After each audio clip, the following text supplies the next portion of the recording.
Hello students and welcome back. In our staffing chapter we have already discussed recruitment जो हमारा component था एक हम discuss कर चुके हैं. आज हम पढ़ेंगे selection. ठीक, तो selection क्या है? Selection is the process of choosing from among the candidates from within the organization or from outside the most suitable person for the current position or for the future position. हमने देखा recruitment में हम दो तरह से recruit करते हैं, या तो इंटरनल या एक्सटर्नल. वो अब आप लोगों को पता चल गया है. तो जैसे भी हमें करना है अब हमारा प्रोसेस पर आता है. तो सिलेक्शन अपने आप में एक पूरा प्रोसेस है. ठीक है, तो जैसे सबसे पहला जो इसकी स्टेज है वो है प्रिलिमिनरी स्टेज स्क्रीनिंग. इसका मतलब ये है कि जो आपकी एप्लीकेशंस आई उसमें से कुछ ऐसी एप्लीकेशन है जो आपको बिल्कुल अनफिट लग रही है और आपने उनको साइड में कर दिया. ठीक है, तो वो क्या हो गई, आपकी प्री हो गई एक तरह से.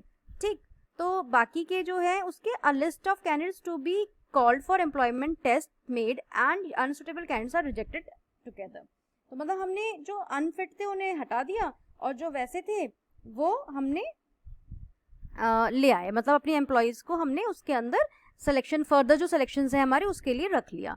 ठीक है, तो जो सिलेक्शन टेस्ट होते हैं वो कौन कौन से होते हैं? बहुत तरह के होते हैं. एप्टीट्यूड टेस्ट, ट्रेड टेस्ट, जैसे अब इसमें साइकोलॉजिकल टेस्ट दिया हुआ है, which are based on assumptions that human behaviour at work can be predicted by giving various test like aptitude और पर्सनालिटी टेस्ट. मतलब आपका ये चीज़ देखा जाता है कि भाई आपकी डिसीजन मेकिंग पावर कैसी है, आपको मतलब आपकी लर्निंग, आप टीचेबल हैं भी या नहीं, कि आप सीखेंगे नया काम या नहीं सीख पाएंगे, है ना. आपके इंटरेस्ट देखे जाते हैं.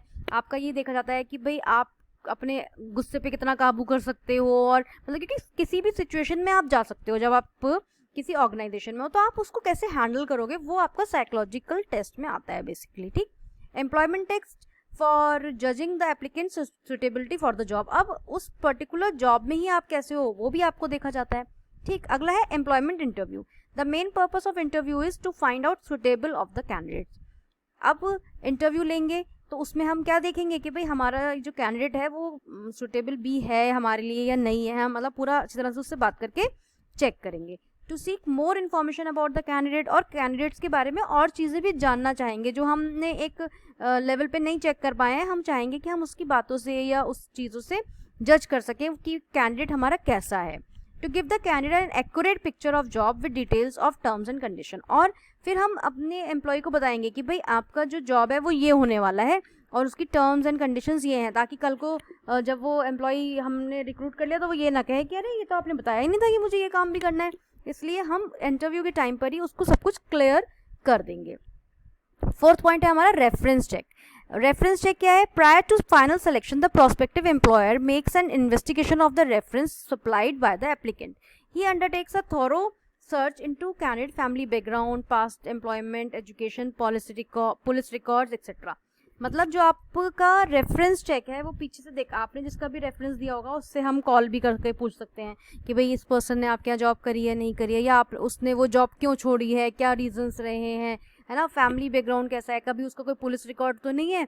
ये सारी चीज़ें चेक करी जाती हैं. जैसे कि अगर आप कहीं बाहर इंटरव्यू के लिए जाओ, मतलब आप अगर कंट्री आउटसाइड द कंट्री भी आप अगर जॉब करते हो तो आपका पूरा चेक होता है. इवन आपकी जो मार्कशीट्स आपने दी होती है ना, वो मार्कशीट्स भी मतलब उनका भी वेरिफिकेशन होता है कि आपने ये चीज़ें 11th-12th आपका 10th-12th या ग्रेजुएशन पर्टिकुलर उस यूनिवर्सिटी से किया भी है या नहीं, कभी आपने अपने गलत रिकॉर्ड्स लगा दियो. मतलब ये सारी चीज़ें देखी जाती हैं इसके अंदर. ठीक है, उसके बाद हमारा आता है सिलेक्शन डिसीजन. मतलब a list of candidates who cleared the employment test, interview and reference check is prepared and then the selected candidates are listed in order of merit. मतलब ये सारा काम हो गया, एम्प्लॉयमेंट टेस्ट हो गया, इंटरव्यू हो गया, रेफरेंस भी चेक हो गया. तब जो कैंडिडेट्स आए नंबर पर उनकी फिर एक मेरिट तैयार होती है. ठीक, medical physical examination. A qualified medical expert appointed by organisation should certify whether the candidate physically fit to the requirement of a job. मतलब अब फिर उसका मेडिकल कराया जाता है, वो देखा जाता है कि भाई वो उस जॉब के लिए फिट है भी या नहीं है.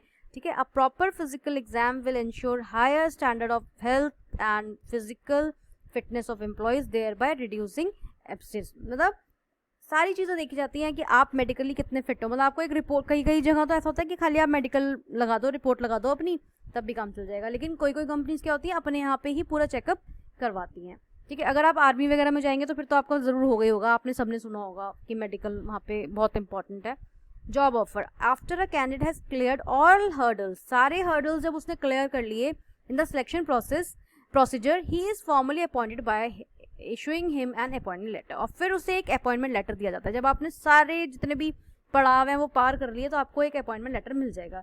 The broad term and conditions, pay scale और internal part of appointment letter, सारी टर्म्स एंड कंडीशन, आपका पे स्केल क्या होने वाला है, ये सारी चीजें अपॉइंटमेंट लेटर का हिस्सा होती हैं। ठीक, अगला है हमारा कॉन्ट्रैक्ट ऑफ एम्प्लॉयमेंट। इसका कॉन्ट्रैक्ट क्या है, after getting the job offer the candidate has to give his acceptance, मतलब उसको फिर बताना पड़ेगा ना कि हाँ I am agree to do this job, ये नहीं आपने करा और फिर छुट्टी मार ली। After acceptance both employer and employee will sign a contract of employment which contains terms and condition, pay scale, leave role, hour of work, mode of termination of employment etcetera, सारी चीज़ों का होता है ये ना। Nishant wants to set a unit in rural area where people have very few job opportunities and labor is available at a low cost.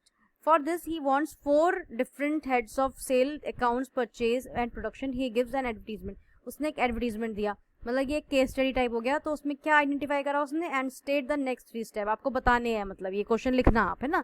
Also identify 2 values which Nishant wants to communicate. ठीक, तो ये एक छोटी सी केस स्टडी है जो आप लोगों को करनी है। ठीक, उसके बाद हम देखेंगे अपना ट्रेनिंग वाला पार्ट।